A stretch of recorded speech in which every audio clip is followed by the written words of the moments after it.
In the Bible, we find one of the most beautiful appeal from God. It says, "Today, if you hear His voice, harden not your heart." Would you like to spend this day with God? Listen to this devotional. This Day with God, a devotional by Ellen G. White. No place for pride.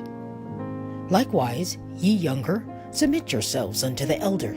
Yea, all of you be subject one to another, and be clothed with humility.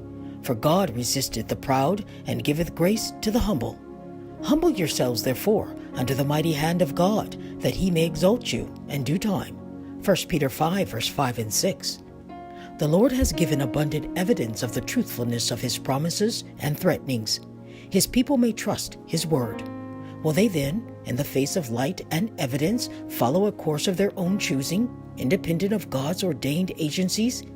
Even good men need to be guarded on every hand, lest they shall become so elevated over the blessings God has given them, that the applause and praise from worldlings shall be as a stimulus for them to display their great wisdom and acquisitions. The Lord sees, the Lord knows. He will certainly humble all such aspirations, for he hates pride and selfishness and covetousness.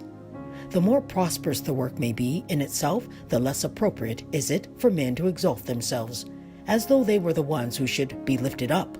Our trust must be in God. He has entrusted men with abilities and capabilities that they may act a prominent part in his work. Let them take heed how they shall exalt themselves. The set time to favor Zion will soon come. God has provided men and means whereby his work shall be accomplished. He will not leave his people to shame, but will accomplish his work. His work will move just as he has ordained it to move. Our covenant with Christ unites with the majesty of an omnipotent king, the gentleness and tenderness of a caretaking shepherd.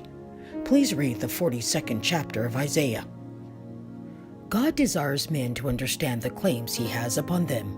He will judge any man who shall interpose between his fellow men and their God, to lead them into paths not cast up for the ransomed. Known unto God are all his works from the beginning of the world. Acts 15, verse 18.